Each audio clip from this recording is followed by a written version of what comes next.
Good evening and welcome. I hope कि आवाज़ और विजुअल्स दोनों आपको प्रॉपर आ रहा है।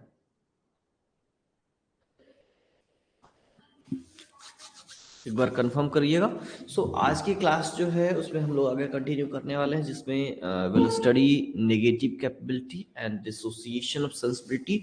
नेक्स्ट 2 टर्म्स हैं, ठीक है। अच्छा, और आगे बढ़ने से पहले मैं एक गलती सुधारना चाहूँगा। शायद मैंने प्रीवियस 2 क्लासेस में आपको बता रखा था कि dissociation of sensibility is a term given by ST. Coleridge. वो मैंने गलती से गलत बता दिया था। नेगेटिव कैपेबिलिटी जॉन कीट्स का है, dissociation of sensibility and objective correlative दोनों टी.एस. एलियट के टर्म्स हैं, ठीक है। अगर ऐसा मैंने गलत बताया था तो उसको आप सुधार लीजिएगा, ठीक है। ओके, और क्लास में और आगे बढ़ने से पहले एक दो बातें और मैं बता रहा हूँ। पॉसिबल है कि कल की क्लास ना हो फिर से, और आप लोगों को पता नहीं है, मैंने बताया नहीं था कि मैं थोड़ा सा नए सेटअप पर, नए प्लेस पर शिफ्ट हुआ, ठीक है। नए प्लेस इन द सेंस घर पर शिफ्ट हो गया हूँ वापस। गोरखपुर से वापस अभी मैं कुछ दिनों के लिए मेडिकल लीव पर घर वापस आ गया हूँ। ऐसा इसलिए है क्योंकि वहाँ पर मैं थोड़ा सा कम हेल्दी फील कर रहा था। मुझे ऐसा लग रहा था कि प्रॉब्लम बढ़ सकती है, इसलिए मैं कुछ दिनों के लिए मेडिकल लीव पर घर शिफ्ट हुआ हूँ, ठीक है। तो घर पर शिफ्ट होने में मुझे थोड़ा सा इंटरनेट मैनेज करने में प्रॉब्लम हो रही है, ठीक। अभी ये एक मेरे रिलेटिव का घर है जहाँ से मैं आप लोगों की क्लासेस ले रहा हूँ, और होपफुली कि कल या परसों में मेरा अपना सेटअप तैयार हो जाएगा इंटरनेट का, तो वहाँ से आपकी क्लासेस होंगी। इसलिए पॉसिबल है कि कल आपकी क्लासेस ना हो पाए। अगर कल नहीं हो पाती हैं तो हम आपको सूचित कर देंगे, होने की कंडीशन होगी तो कल क्लासेस हम आपके लेंगे, ठीक है। अगर कल नहीं क्लासेस होंगी तो संडे को पॉसिबल हो सकती है, नहीं संडे को होती है, तो इन दैट कंडीशन हम लोग मंडे से प्रॉपर क्लास लेना स्टार्ट कर देंगे, ठीक है। मैं इन सारी रीजंस जो हैं, मैंने जैसे वैसे भी आपको बताया था कि मैं जाऊंगा तो शिमला, शिमला से लौट करके 10 तक आपकी क्लासेस डिस्टर्ब रहने वाली। तो उस समय प्लान ये था कि मैं लौट जाता वापस गोरखपुर, लेकिन अभी यहाँ आने के बाद मैंने डिसीजन ये किया कि थोड़े दिन घर पे रेस्ट करते हैं, ठीक है।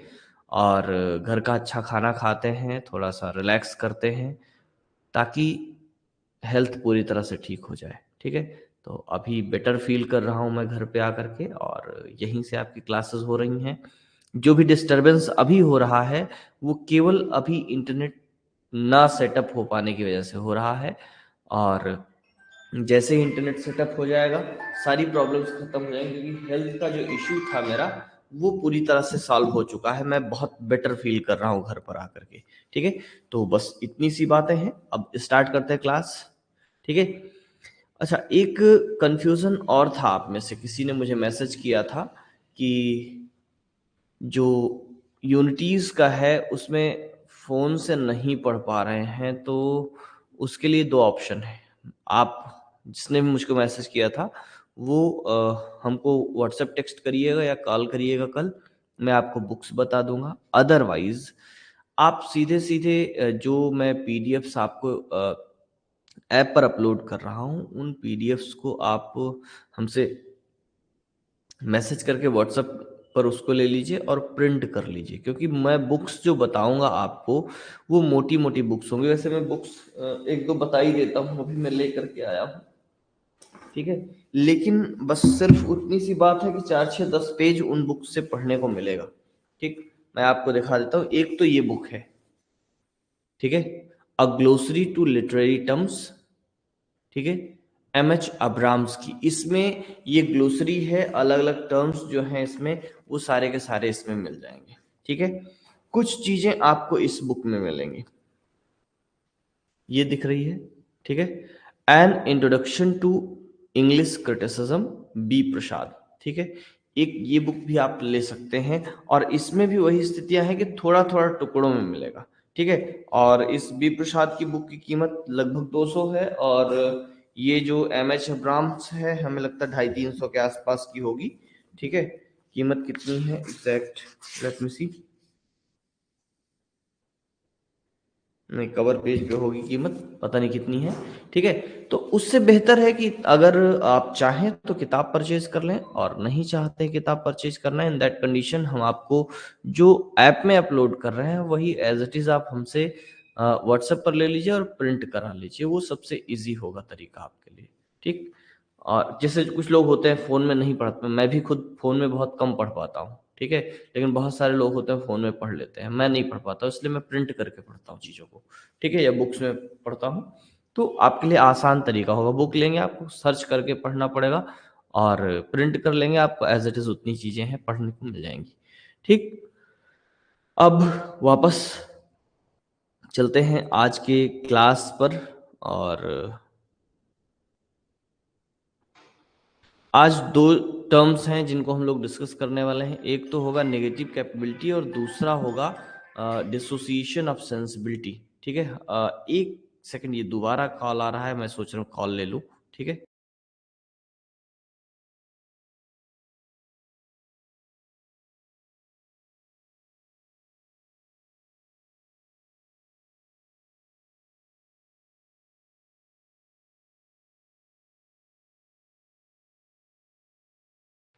ओके, ठीक है, डिसोसिएशन ऑफ सेंसिबिलिटी, ये दो टर्म्स हम लोग आज समझेंगे, और देयर आफ्टर आगे मूव करेंगे।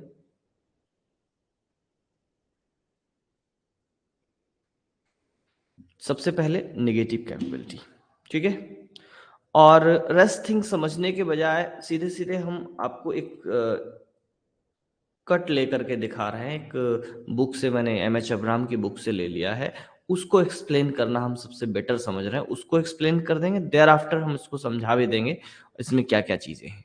ठीक है, ये थोड़ा सा है, मैं पूरा पैराग्राफ आपको एक्सप्लेन करता हूँ। पहला है नेगेटिव कैपेबिलिटी। ठीक है, negative capability, the poet John Keats, नाम किसका याद रखना है आपको, जॉन कीट्स। ठीक है, इंट्रोड्यूस दिस टर्म, कहां पर इंट्रोड्यूस किया है, इन अ लेटर रिटन इन दिसंबर 1817। दिसंबर, अगर आप तारीख भी याद रखना चाहें तो 22 दिसंबर।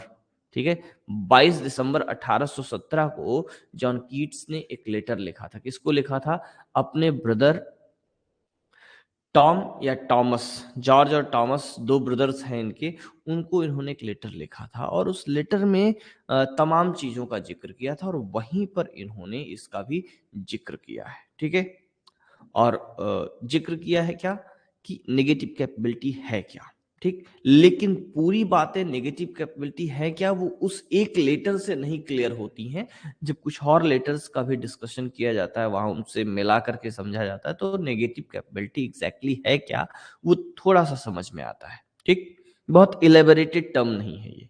तो आगे कहते हैं, to define a literary quality, और एक्चुअली में ये नेगेटिव कैपेबिलिटी क्या है, is a literary quality which Shakespeare possessed so enormously। अब यहां से देखिएगा, ये इन्वर्टेड कॉमास में जो वर्ड्स हैं ये, ठीक है, so enormously, I mean negative capability, that is when man is capable of being in uncertainties, mysteries, doubts without any irritable reaching after fact and reason. ये इतना जो है ये एज इट इज कोट है, कहां से, जो लेटर लिखा था जॉन कीट्स ने, उस लेटर से एज इट इज कोटेड है, और आपको ये लाइन एग्जैक्टली रटनी पड़ेगी। अभी थोड़ा सा इसमें और है, उसको भी पूरा पूरा आपको रटना पड़ेगा, ठीक है। तो यहाँ देखिएगा क्या रहा है कि ये एक लिटरेरी क्वालिटी है, और वो लिटरेरी क्वालिटी कौन सी है? विच शेक्सपियर पॉसेस्ड सो एनॉर्मसली, ठीक है, जो कि विलियम शेक्सपियर के अंदर सबसे ज्यादा बहुतायत में एनॉर्मसली पाई जाती है। जैसे अभी आप लोगों को डिस्क्रिप्टिव लिखना है, जब कहीं आपको ऑब्जेक्टिव क्वेश्चंस की बारी आएगी, कॉम्पिटिटिव एग्जाम्स में बैठेंगे, तो वहां पर आप इसमें देखेंगे तो नेगेटिव कैपेबिलिटी में आपको पहला क्वेश्चन तो ये बनता है। जैसे ऑब्जेक्टिव क्वेश्चन क्या बनते हैं, यहाँ से मैं उसको भी बता देता हूँ, ताकि जो ऐसे स्टूडेंट बाद में देखें। मैं इन कुछ लेक्चर्स को यूट्यूब पर भी अपलोड कर दे रहा हूँ, जो ऐप पर पढ़ा रहा हूँ, इन क्लासेस को यूट्यूब पर भी अपलोड कर दे रहा हूँ। तो और आप लोग भी बाद में जब ऐसे एग्जामिनेशंस में बैठेंगे, कुछ लोग पीजीटी देंगे या नेट देंगे, तो वहाँ ऑब्जेक्टिव क्वेश्चंस किस तरीके से यहाँ से बनते हैं उसको भी हम बताते चलते हैं। एक तो पहला क्वेश्चन सीधे सीधे जॉन कीट्स से बनता है कि इस टर्म को क्वाइन किसने किया। दूसरा क्वेश्चन ये बनता है कि कहां पर क्वाइन हुआ, इन अ लेटर रिटन, किसको लिखा है, टू हिज ब्रदर्स, ठीक। एक तो ये क्वेश्चन बनता है किसको लिखे लेटर में जिक्र किया था। दूसरा उस लेटर के राइटिंग की डेट आपसे पूछी जाती है, 1817 दिसंबर 22, ठीक है, 22 दिसंबर 1817 की तारीख पूछी जाती है, ठीक है। फिर किस चीज पर के विषय में बताता है, ये एक लिटरेरी क्वालिटी है, यहां से एक ऑब्जेक्टिव क्वेश्चन बन सकता है। और अगला क्वेश्चन जो बनता है वो विलियम शेक्सपियर के नाम से बनता है, means according to John Keats who is most professed writer who possess the quality of negative capability. तो ये राइटर कौन है? विलियम शेक्सपियर है। विलियम शेक्सपियर के अंदर according to John Keats negative capability खूब बहुतायत में, खूब सफिशियंसी के साथ पाई जाती है, ठीक है। आगे कह रहे हैं, I mean negative capability. That is when man is capable of being in uncertainties, mysteries, doubts without any irritable reaching after fact or reason. ठीक है। अब यही इतनी बात अगर आप समझ पाते हैं, ये जो कैपेबल ऑफ बीइंग है, this is the capability, and this uncertainties, mysteries, doubts, ये क्या है? These are negative. एक्चुअली में जो नेगेटिव कैपेबिलिटी यहां कहा जा रहा है, नेगेटिव कैपेबिलिटी, ठीक है। नेगेटिव कैपेबिलिटी जो कहा जा रहा है, इसमें दो वर्ड है। नेगेटिव क्या है? नकारात्मक है। और कैपेबिलिटी क्या है? ये कैपेसिटी है, means ability to achieve something, ठीक है। तो ये जो चीज यहां पर निकल करके आती है, ठीक, वही यहां पर दो ही बातों से, पहली चाह किस बात की कैपेबिलिटी होनी चाहिए? कैपेबल ऑफ बीइंग किस चीज के? अनसर्टेनिटीज, मिस्ट्रीज, डाउट्स, और without any irritable reaching after fact and reason. Actually में क्या है कि fact and reason is the special attribute of human being, ठीक है भाई। हमारे पास जो सबसे बड़ी क्वालिटी है बीइंग अ ह्यूमन बीइंग, जो कि अदर एनिमल्स से, भाई मनुष्य क्या है? वो भी एक जानवर है, ठीक है। हम मनुष्यों को जो अदर जानवरों से अलग बनाता है, डिफरेंट बनाता है, तो वो क्या चीज है? हमारे पास दो एबिलिटीज हैं, दैट इज, एक क्या है? रीजन है, दूसरा है फैक्ट है। Means we have reasoning ability, हमारे पास किसी चीज पर क्रिटिकल थिंकिंग करने का एक तरीका है, हम लोग क्रिटिकल थिंकिंग कर सकते हैं, ठीक है। इसलिए we are different from other animals. तो ये हमारा जो है इनबॉर्न और एकदम स्पेशल एटीट्यूड है कि हम हर एक चीज पर क्रिटिकल थिंकिंग करते हैं, उस पर रीजनिंग लगाते हैं, ठीक है। तो वही कह रहा है कि without reaching fact and reason, कि बिना रीजनिंग का इस्तेमाल किए, बिना फैक्ट्स को डिटेल किए, अगर हम अनसर्टेनिटीज को, मिस्ट्रीज को, डाउट्स को छोड़ देते हैं, तो वो क्या होता है? Negative capability. इसका मतलब ये हुआ कि the writer should not give all the details that is necessary in a literary work. जैसे फॉर एग्जाम्पल समझिए कि कोई वर्क है, उसमें कोई ऐसी घटना का इस्तेमाल किया गया, किसी ऐसी चीज का, जैसे फॉर एग्जाम्पल आप अगर पुरानी फिल्में देखे हों तो, या फिर टीवी सीरियल्स आपने देखे हों, तो एक बड़ा मतलब फनी सा इंसिडेंट है, फनी सा मूवमेंट है, ठीक है। तो क्या था, जैसे एक बहुत फनी मूवमेंट क्या मिलता है आपको कि वहां पर जैसे कोई लेडी प्रेग्नेंट होती है, उसको फट से डॉक्टर आता है और ये पल्स चेक करता है, और पल्स चेक करके क्या बताता है, लड़की प्रेग्नेंट है। हाउ? मेडिकल साइंस में ये चीज आज तक इजाद ही नहीं हुई, ठीक ना? बात समझ आएगी नहीं? इसी तरीके से बहुत सारे ऐसी घटनाएं आपको देखने को मिल जाएंगी कि जहां पर आपको रीजनिंग लगाएंगे, लॉजिक लगाएंगे, तो वो चीज बहुत अजीब होगी। कहीं उसकी पॉसिबिलिटी ही नहीं होगी, कहीं पर वो पॉसिबल ही नहीं होगा, कहीं लॉजिकली वो रिजेक्ट हो जाएगा। बहुत सारी ऐसी बातें होंगी।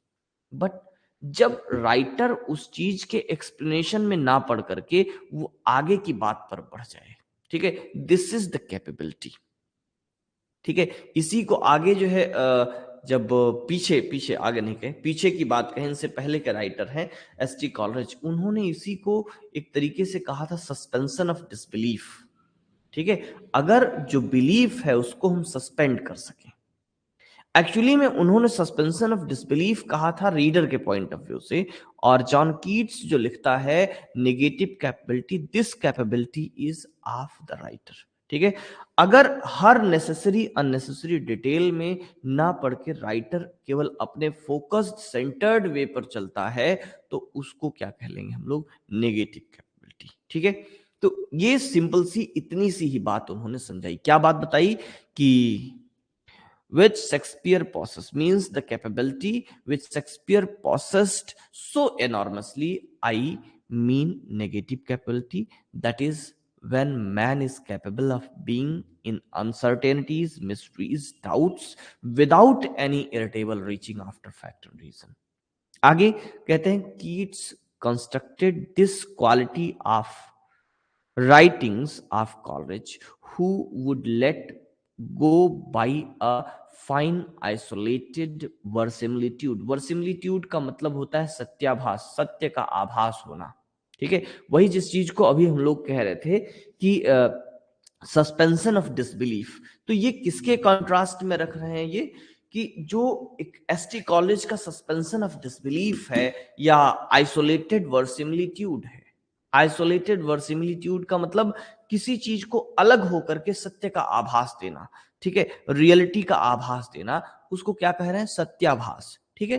तो जो वर्सिमिलिट्यूड है, जो एस.टी. कॉलेज के पास है, सस्पेंशन ऑफ डिसबिलीफ, यानी कि जो सत्य नहीं है फिर भी सत्य का आभास हो रहा है। बात क्लियर है? The thing which is not true but it seems to be true, ठीक है।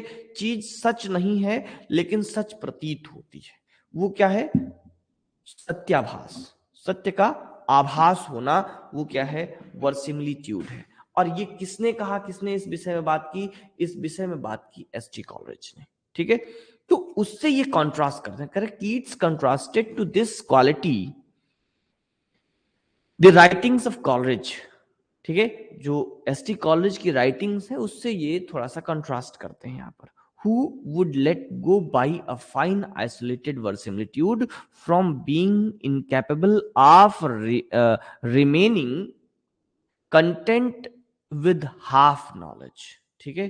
तो क्या कह रहे हैं कि फ्रॉम बीइंग इनकेपेबल, ठीक है, कि किसी चीज को इनकेपेबल कर देना, of remaining content with half knowledge, आधी जानकारी की वजह से जो इनकेपेबल हो जाता है उससे रिलेट हो जाना, सीधे सीधे इसी को कहा जाता है सस्पेंशन ऑफ डिसबिलीफ। यानी कि हमारा बिलीफ है, सपोज दैट आपको पता है कि भूत नहीं होते, ठीक है, और एक ऐसी सिचुएशन क्रिएट होती है, अजीब अजीब सी आवाजें आती हैं और अचानक से लाइट बंद हो जाती है, फिर लाइट लुप लुप करने लगती है, तो क्या आपको क्या लगेगा? वास्तव में हाँ, भूत है। ऐसी कोई सिचुएशन क्रिएट कर दी जाए दैट कि आपका जो बिलीफ है या डिसबिलीफ है वो सस्पेंड हो जाए, दैट इज वर्सिमिलिट्यूड। यानी कि कोई ऐसी चीज जो ट्रुथ ना हो और सत्य का आभास कराए, that is verisimilitude and this is suspension of disbelief. And John Keats contrast with this idea of S T Coleridge. ठीक है, आगे बढ़ते हैं। And went on to express the general principle. और एक जनरल प्रिंसिपल को वो यहां पर देते हैं, और वो प्रिंसिपल क्या है? That with a great poet of sense of beauty overcomes every other consideration, or rather obliterate our consideration। आगे देखिएगा, कहां थे? यहां। That with a great poet, कि एक जो महान कवि होता है, ग्रेट पोएट होता है, ठीक है, वो कैसा है? द सेंस ऑफ ब्यूटी, और उसके पास सेंस ऑफ ब्यूटी है। ओवरकम्स, तो उसका क्या होता है कि sense of beauty overcomes every other consideration, हर एक जो कंसिडरेशंस होते हैं उसके, ठीक है, उन सबको ओवरकम करता है। And rather obliterates all considerations. Just minute.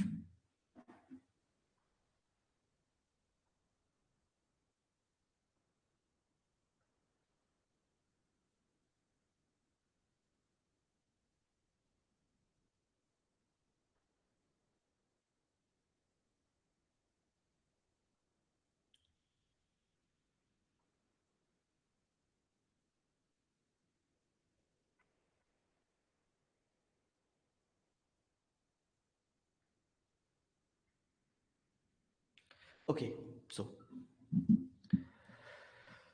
हाँ, or rather obliterates all considerations, और जो सारे कंसिडरेशंस होते हैं, जो सारी चीजें कंसीडर की गई रही होती हैं, उनको क्या करता है? हटा देता है, मिटा देता है, ऑब्लिटरेट कर देता है। ठीक है, the elusive term has entered critical circulation and has accumulated a large body of commentary. और ये जो टर्म है, यानी कि जिसको हम लोग नेगेटिव कैपेबिलिटी है, ये उस लेटर से आकर के जो एक क्रिटिकल स्टडी है उसमें आता है, और इस पर अच्छी खासी कमेंट्री होती है, खूब लिखा पढ़ा गया है, और इसकी मीनिंग पर बहुत डिस्कशन हुआ है। जबकि कीट्स ने सिर्फ इतनी सी बात कही थी उस लेटर के अंदर।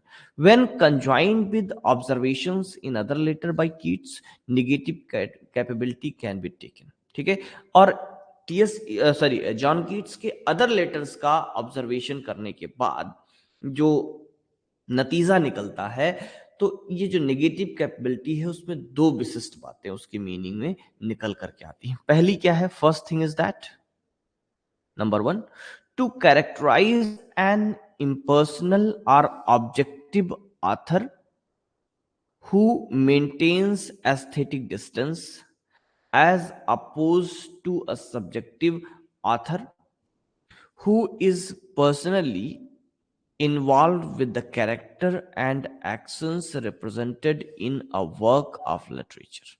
तो सबसे पहली बात क्या इन्होंने कही? जनरली आप देखेंगे यूट्यूब पर बहुत सारे वीडियोस अगर सर्च करिए तो हिंदी में मोस्ट ऑफ जो यूट्यूबर्स या टीचर्स बताते हैं वो इसी पहली मीनिंग को बताते हैं, that is very related to TS Eliot's theory, later theory, जो टीएस इलियट ने बाद में थियरी दी एक, उस थियरी को कहते हैं थियरी ऑफ इम्पर्सनैलिटी या इम्पर्सनैलिटी इन पोएट्री।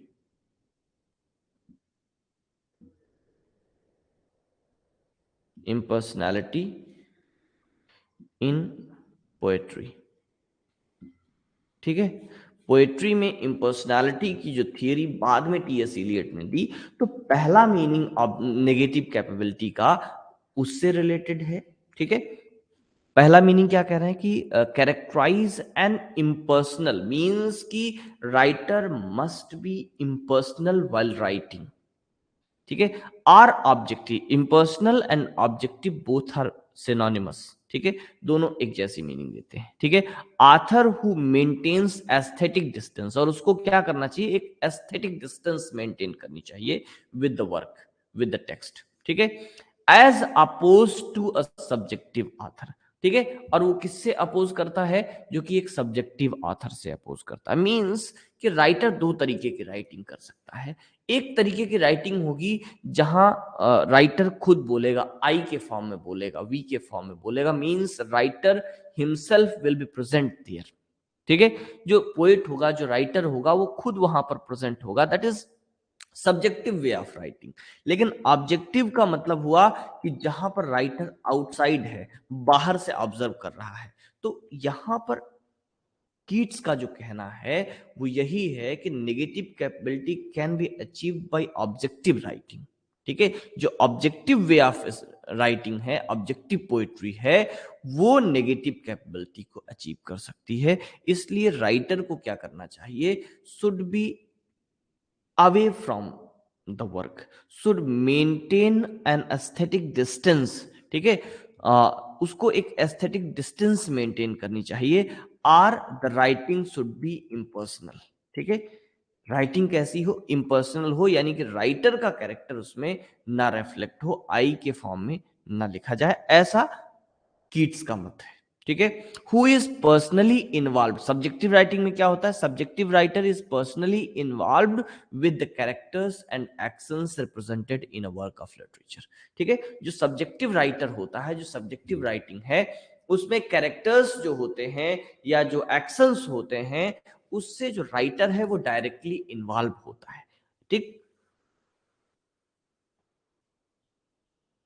तो ये चीज नहीं होनी चाहिए, ऐसा कीट्स कहते हैं। नेगेटिव कैपेबिलिटी का जो पहला मीनिंग निकाला इन्होंने ये है। दूसरा क्या कह रहे हैं, आगे इसी को कंटिन्यू करें, उसके बाद दूसरा आएगा। And as opposed also to an author who used a literary work to present and to make persuasive his or her personal beliefs, ठीक है। या फिर उसको भी अपोज करता है, यानी कि ऐसे राइटर को अपोज करता है जो कि इसलिए राइटिंग करता है ताकि वो अपने पर्सनल बिलीफ्स को राइटिंग में प्रेजेंट कर सके, ठीक है।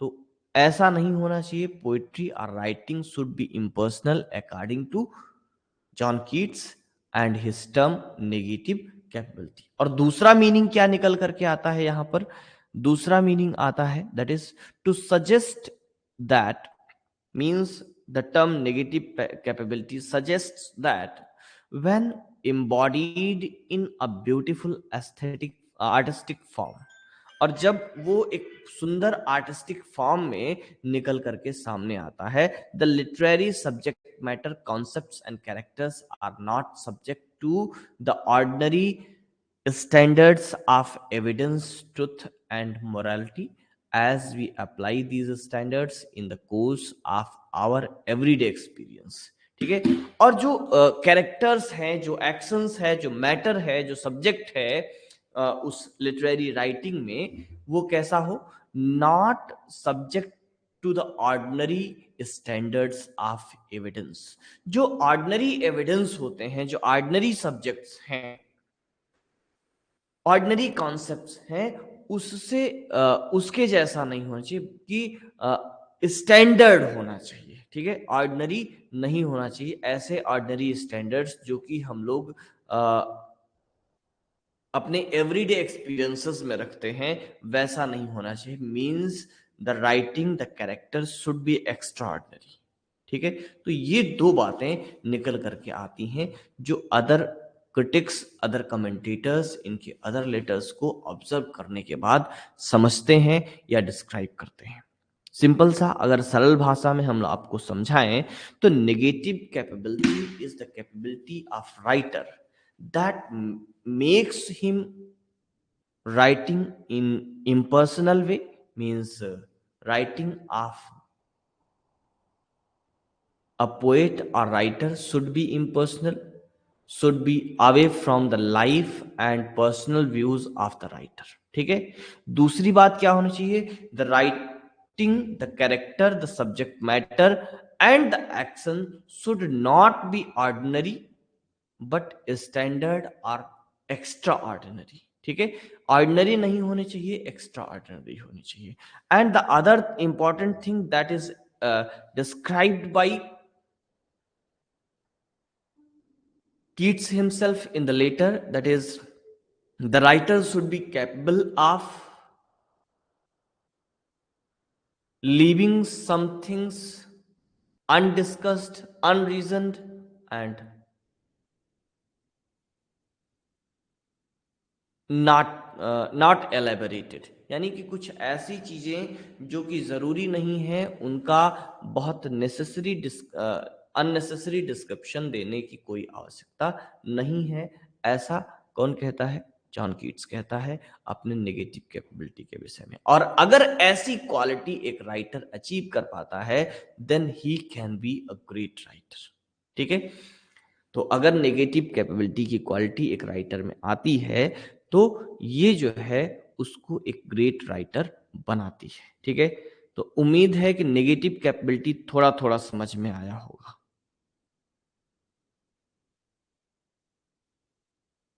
मैं वेट कर रहा हूं कि थोड़ा सा कंफर्मेशन आप लोग हमको दीजिए, तब हम अगले टर्म पर बढ़ें।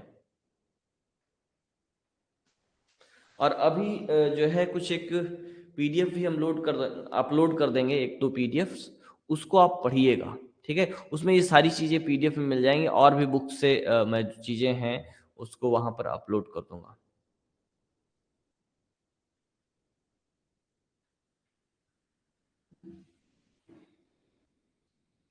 कन्फर्म करिए अगर कोई दिमाग में क्वेश्चन आ रहा है। सर एग्जैक्ट टाइम क्या है?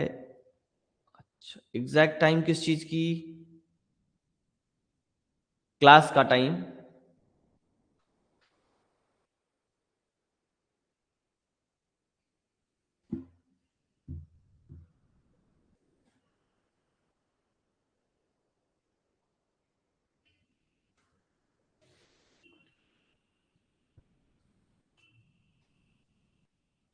क्लास का, देखो क्लास का टाइम अभी तक तो 7:30 ही था। ठीक है, लेकिन पिछली क्लास जो मैंने ली थी 7 बजे से ली थी, आज का और थोड़ा सा 15 मिनट पहले मैंने शेड्यूल किया था। थोड़ा सा क्लास का टाइम फिर से हम रिशेड्यूल करेंगे। ठीक है, लेकिन अभी इसलिए नहीं कर रहे हैं क्योंकि पहले हम एक बार थोड़ा सा सेट हो जाएं और देखते हैं, उसके बाद जैसा कुछ होगा हम एक बार टाइम को रिशेड्यूल करेंगे। थोड़ा सा एक दो क्लासेस तक ये टाइम फ्लैक्चुएट करेगा। ठीक है, तब हम एक बार फिर से जैसे 7:30 डिसाइडेड था उसी तरीके से हम जो टाइम पॉसिबल होगा, मे बी एक्चुअली यहाँ पर लाइट यानी कि बिजली की समस्या है। देखते हैं, अगर बिजली की समस्या हमको अफेक्ट करेगी तो या तो क्लासेस 4 बजे तक खत्म हो जाएंगी शाम को, या फिर 7 बजे के बाद यानी 7:30 बजे से जैसे थी क्लास वैसे ही रहेगी। ठीक है, तो जो भी होगा एक दो दिन समझना पड़ेगा। पहले अभी नेगेटिव कैपेबिलिटी पर अपने विचार व्यक्त करिए कि कहीं कोई उसमें प्रश्न, कोई डाउट रह गया है, या फिर हम लोग आगे बढ़ें। That is dissociation of sensibility.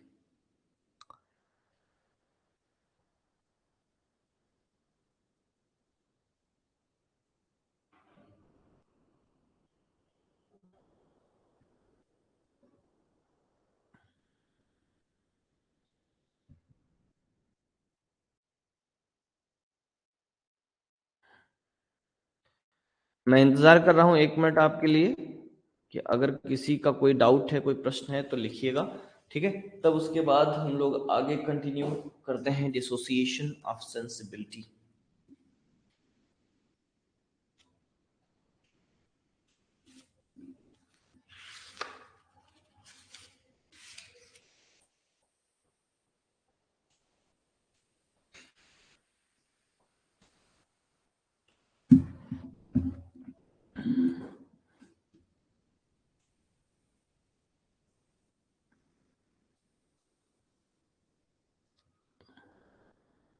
I think कोई क्वेश्चन नहीं है।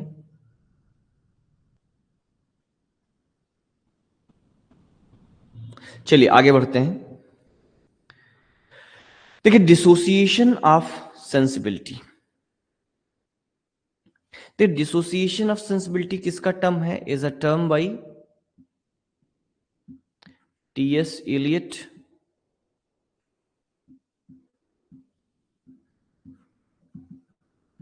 ठीक है, टीएस एलियट का टर्म है, और इनका एक एशे है जिसका नाम है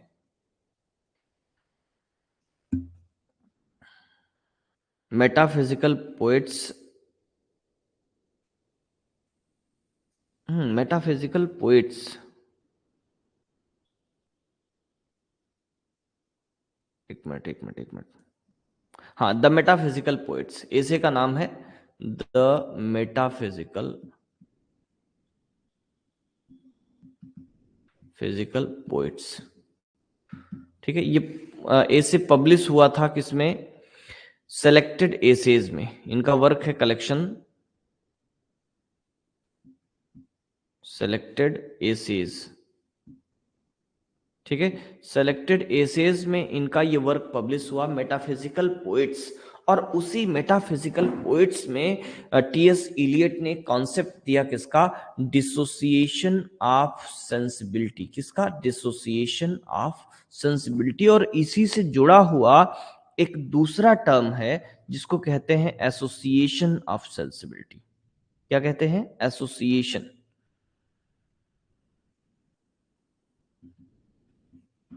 एसोसिएशन ऑफ सेंसिबिलिटी। ठीक है, तो दूसरा एक टर्म है एसोसिएशन ऑफ सेंसिबिलिटी, और ये है डिसोसिएशन ऑफ सेंसिबिलिटी। अब यहीं पर एक बात समझिएगा, this is association of sensibility is quality. ठीक है, आर एबिलिटी या फिर गुड। ठीक है, ये अच्छी चीज है, and this dissociation of sensibility is bad.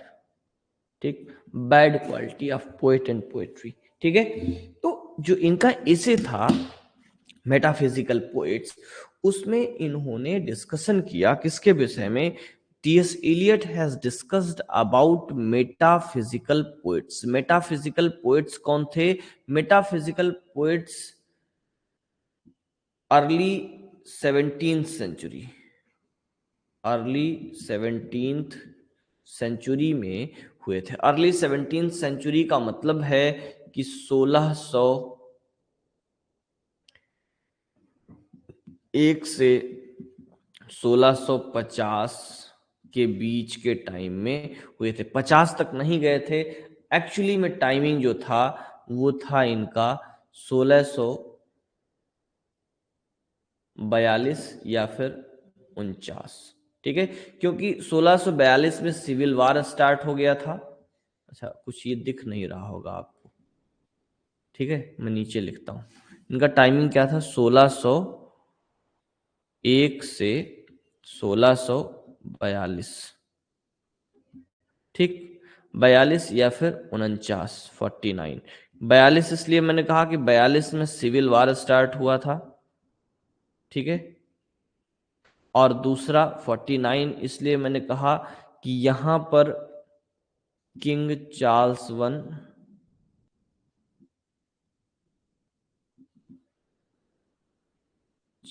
One जो था उसको मार दिया गया और कॉमनवेल्थ गवर्नमेंट आ गई थी। ठीक है, कॉमनवेल्थ गवर्नमेंट आ गई थी यहां पर। ठीक है, तो जो यहां पर राइटर्स थे, ठीक, कुछ स्पेशल काइंड ऑफ पोएट्स थे। जैसे उनके नाम में अगर आप नाम देखें तो सबसे एक बड़ा नाम आता है जॉन डन का, जॉन डन। ठीक है, जॉन डन के बाद एक आते हैं अब्राहम काउले, अब्राहम काउले। ठीक है, और एक नाम आपने एंड्रयू मार्वेल का भी सुना होगा, एंड्रयू मार्वेल, ये ऊपर लिखते हैं।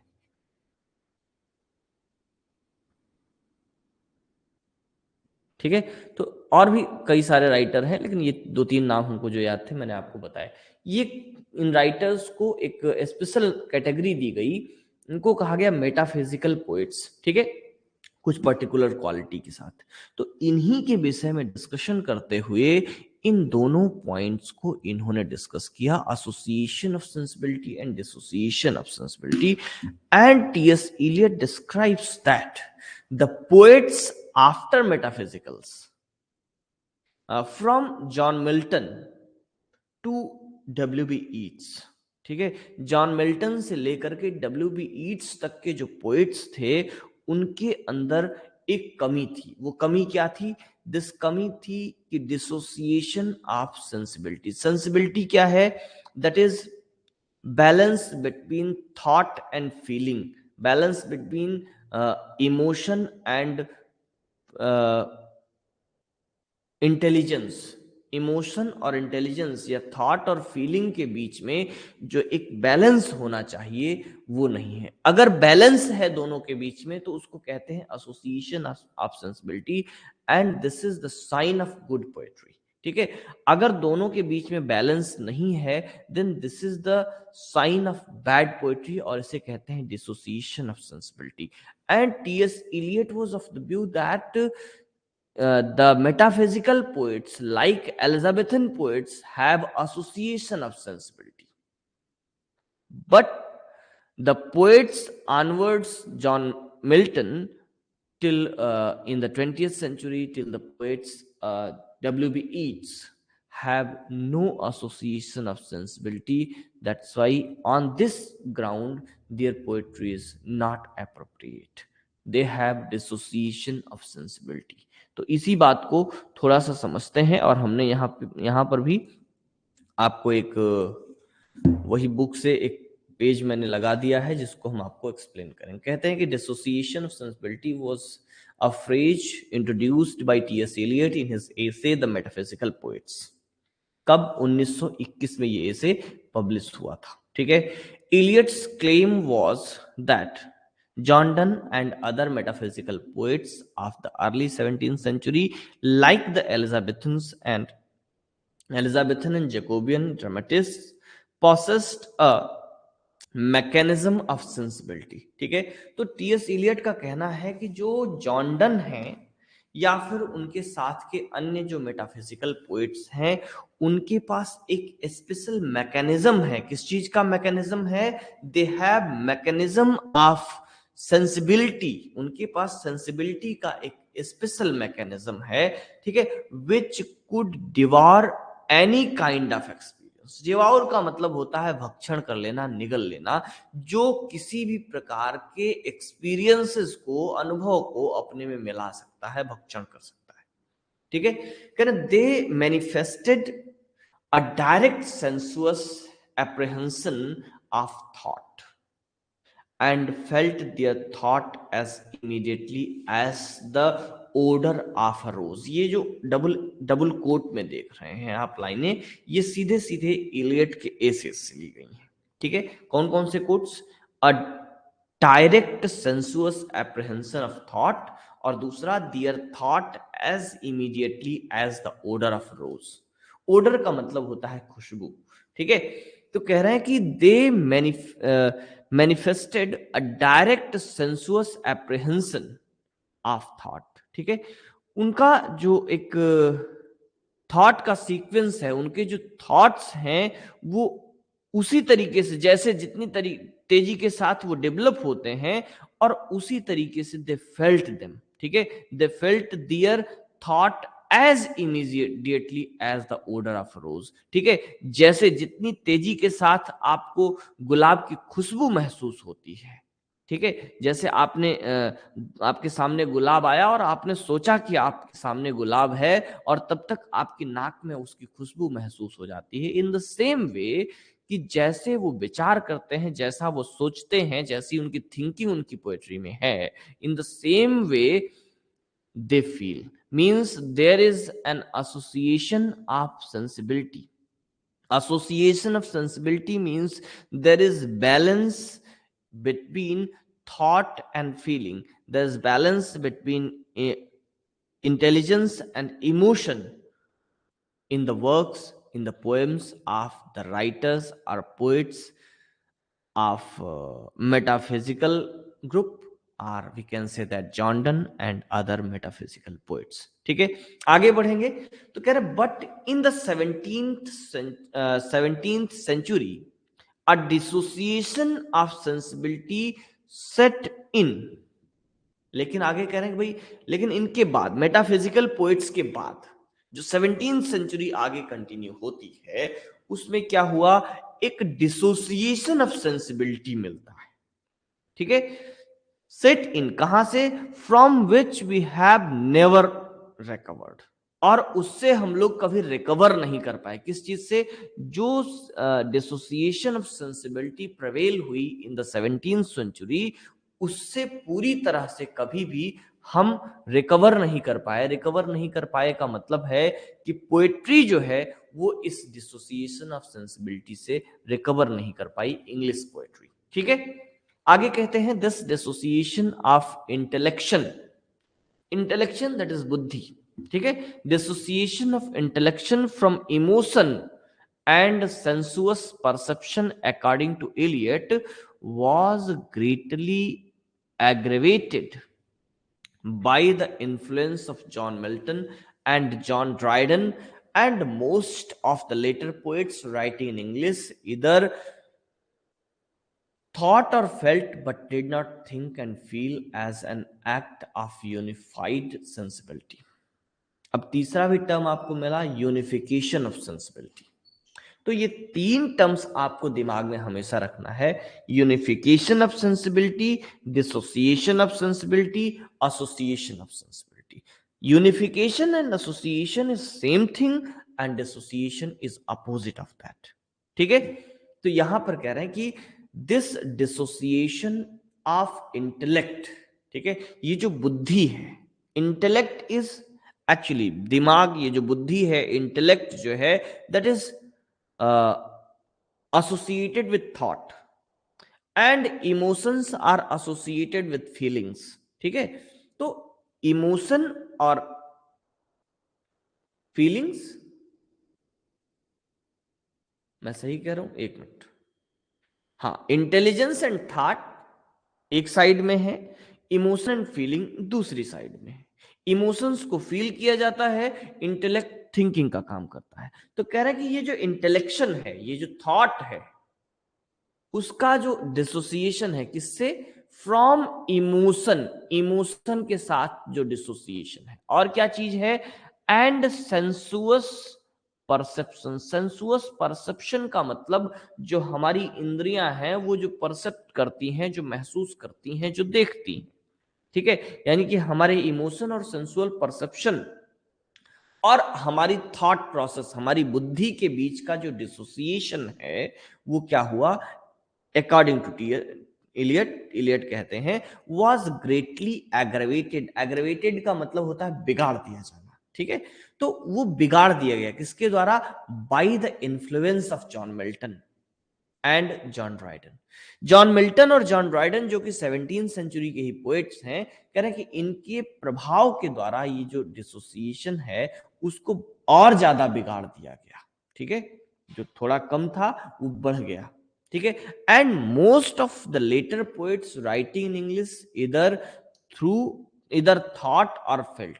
ठीक है, और उसके बाद मोस्ट ऑफ जो राइटर्स हुए इंग्लिश के, वो या तो सोचते हैं या तो महसूस करते हैं।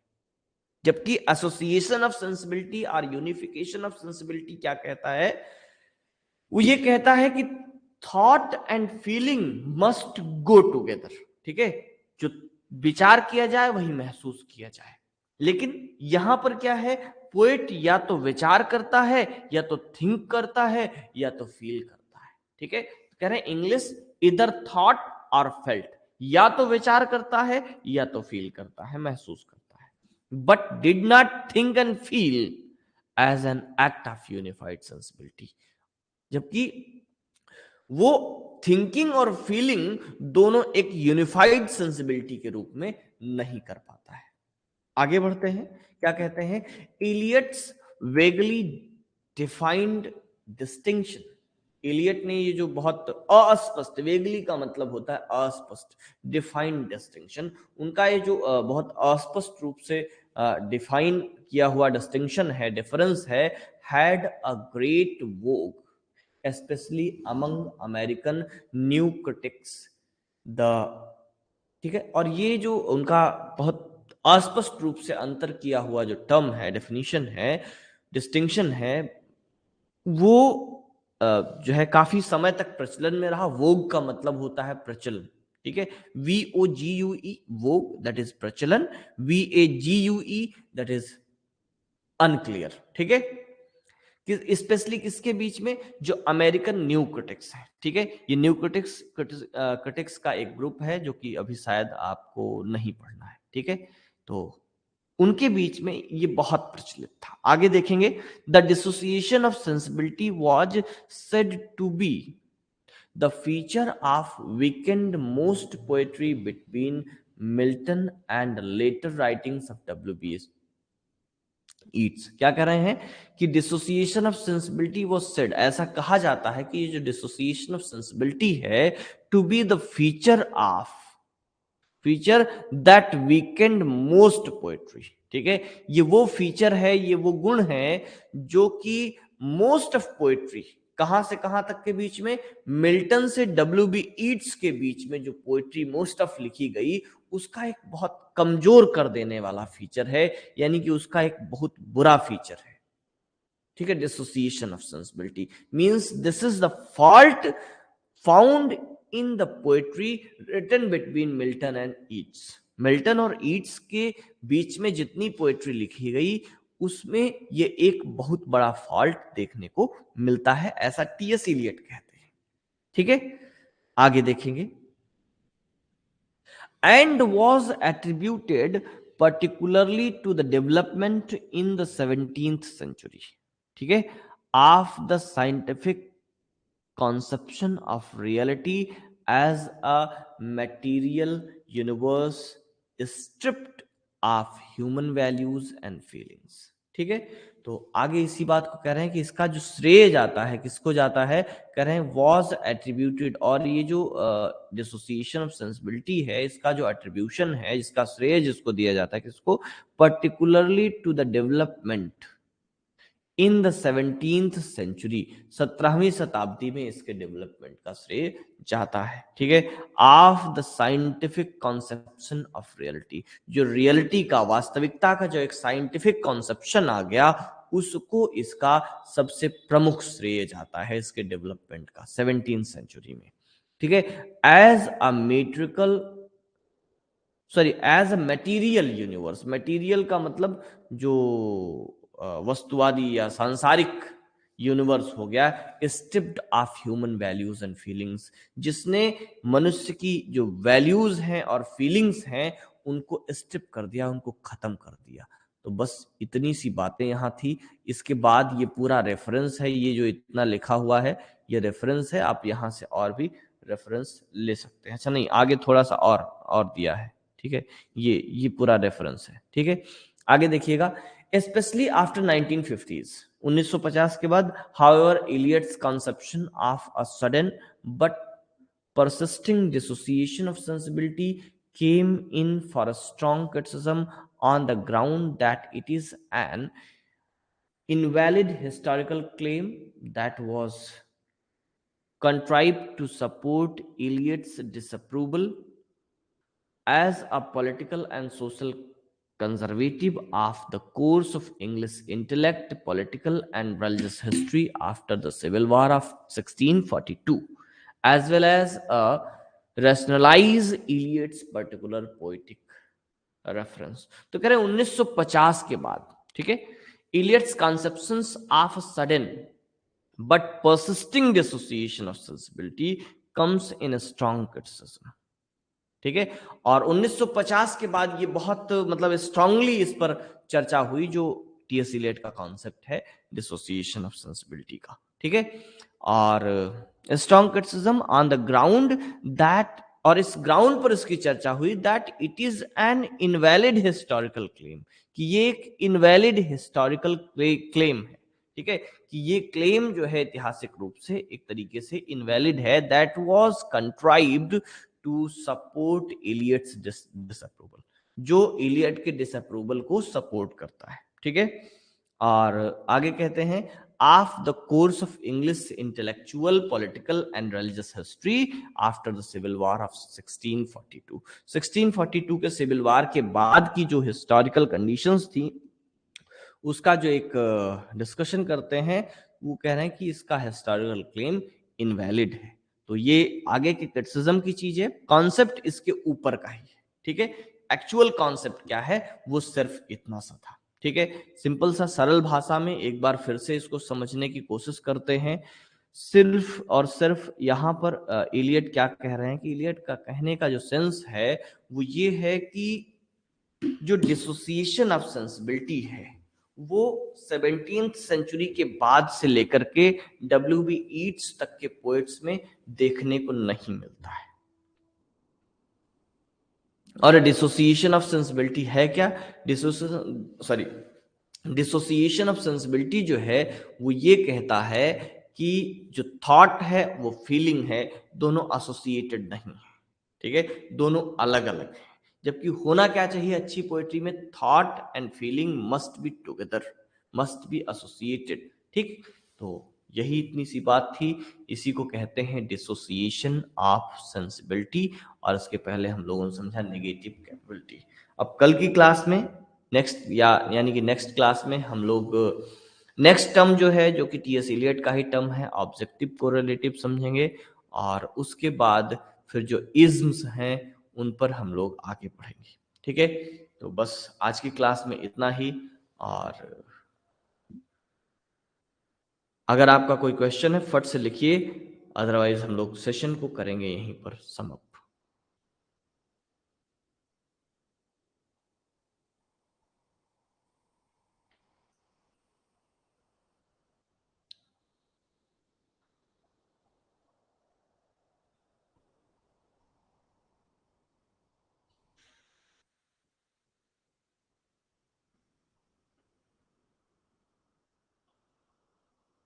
I'm waiting for your response.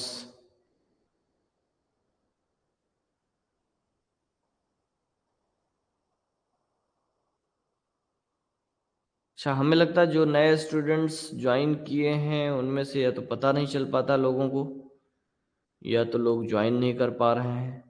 चलो आज मैसेज में पूछते हैं। श्वेता भारती, ठीक, okay. Any question? No question? अगर कोई क्वेश्चन नहीं तो आप